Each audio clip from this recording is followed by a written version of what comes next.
بسم اللہ الرحمن الرحیم۔ محترم ناظرین، السلام علیکم ورحمۃ اللہ وبرکاتہ۔ عالمی سطح پر شہرت یافتہ علماء اکرام کابل پہنچ گئے۔ کابل کے بین الاقوامی ہوائی اڈے پر امارت اسلامیہ افغانستان کے اعلیٰ حکام نے ان کا پرتپاک استقبال کیا۔ بعد ازاں international union of Muslim scholars کے ایک اعلیٰ سطحی وفد نے امارت اسلامیہ افغانستان کے وزیر خارجہ مولوی امیر خان متقی حفظہ اللہ سے ملاقات کی ہے۔ مولوی امیر خان متقی حفظہ اللہ نے وفد کو خوش آمدید کہتے ہوئے کابل آمد پر ان کا خیر مقدم کیا اور ان کے اعزاز میں عشائیہ دیا ہے۔ اسی طرح افغان وزیر داخلہ خلیفہ سراج الدین حقانی حفظہ اللہ نے اسلامک ورلڈ اسکالرز ایسوسی ایشن کے اعلیٰ سطحی وفد کے ساتھ ملاقات کی ہے۔ انہوں نے ملاقات میں کہا کہ فلسطینیوں کی جدوجہد کے نتیجے میں سرزمین فلسطین غاصبوں کی گرفت سے آزاد ہو جائے گی۔ انہوں نے ملاقات میں ملکی معاشی استحکام اور ترقی میں اضافے کا تذکرہ بھی کیا ہے۔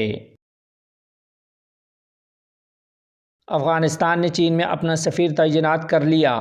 تفصیلات کے مطابق مولوی اسد اللہ بلال کریمی نے 24 نومبر 2023 عیسوی کو بیجنگ میں امارت اسلامیہ افغانستان کی رسمی سفیر کے طور پر ذمہ داریاں سنبھال لیں۔ چین میں افغان سفارت خانے کے ناظم الامور، سفارتکاروں اور افغانستان کے لیے عوامی جمہوریہ چین کی وزارت خارجہ کے خصوصی نمائندے نے ان کے پہنچنے پر ان کا استقبال کیا۔ افغان سفیر مولوی اسد اللہ نے اپنی اسناد کی ایک کاپی چین کی وزارت خارجہ کے چیف کے حوالے کی ہے۔ چیف نے افغان سفیر کا خیر مقدم کیا اور اسے چین اور افغانستان کے درمیان تعلقات کے فروغ میں ایک اہم قدم قرار دیا۔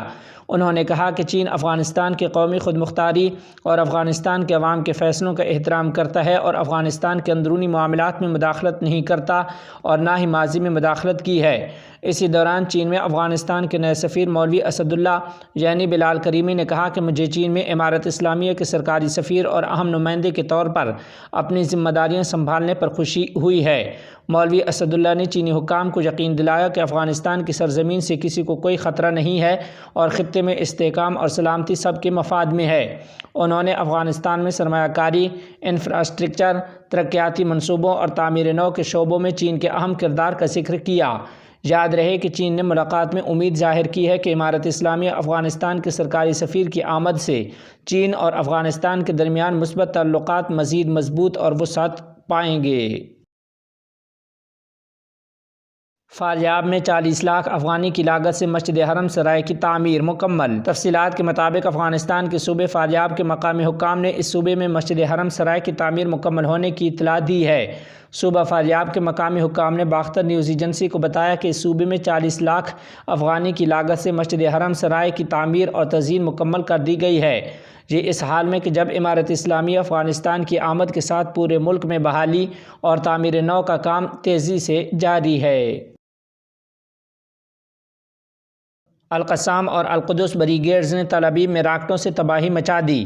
تفصیلات کے مطابق اسلامی تحریک مزاحمت حماس کے عسکری ونگ عز الدین القصام بریگیڈز اور اسلامی جہاد کے عسکری ونگ القدس بریگیڈز نے مشترکہ طور پر اسرائیلی ریاست کے دارالحکومت تل ابیب پر راکٹ حملے کیے ہیں، جس کے نتیجے میں دشمن کو بڑے پیمانے پر جانی اور مالی نقصان اٹھانا پڑا ہے۔ عز الدین القصام بریگیڈز نے ٹیلی گرام اپلیکیشن پر اپنے چینل پر ایک بیان میں کہا ہے کہ اس نے تل ابیب کو راکٹوں سے نشانہ بنایا۔ عرب عالمی خبر رساں ایجنسی کے ایک عینی شاہد نے بتایا کہ اسرائیل کی جانب راکٹ داغا گیا، اس کے بعد اسرائیلی علاقے میں سائرن بھی بجتا رہا۔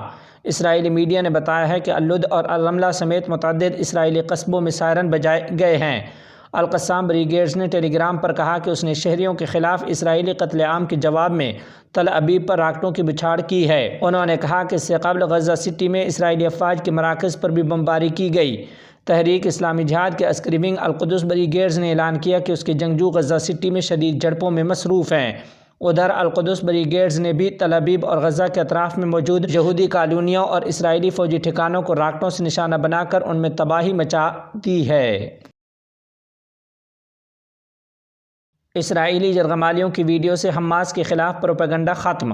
تفصیلات کے مطابق رہائی پانے والے ہنستے مسکراتے اسرائیلی یرغمالیوں کی ویڈیو نے یرغمالیوں سے حماس کے برے سلوک کی پروپیگنڈے کی نفی کر دی ہے۔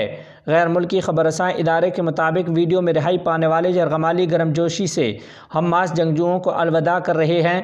ایک اسرائیلی خاتون تو اللہ حافظ کہہ کر واپسی کے لیے روانہ ہوئی ہے۔ غزہ پر اسرائیلی فوج کے 3 اطراف سے حملے، 250 فلسطینی شہید۔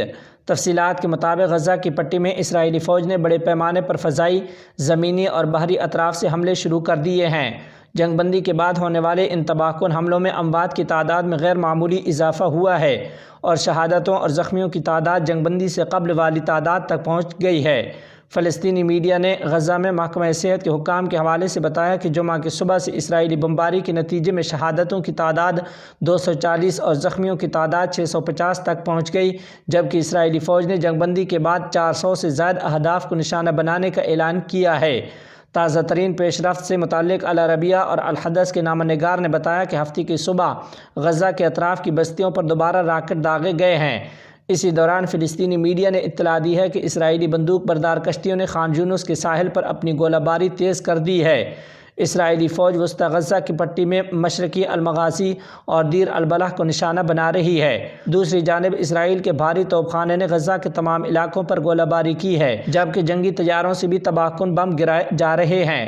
فلسطینی نیوز ایجنسی نے ہفتے کے روز بتایا کہ اسرائیلی طیاروں نے شیخ نصر اور بنی سہیلہ کے علاقوں میں شہریوں کے گھروں پر شیلنگ کا سلسلہ جاری رکھا۔ اس کے علاوہ اسرائیلی فوج نے اقوام متحدہ کے ایک اسکول کو بھی نشانہ بنایا، جس میں سینکڑوں فلسطینی پناہ لیے ہوئے ہیں۔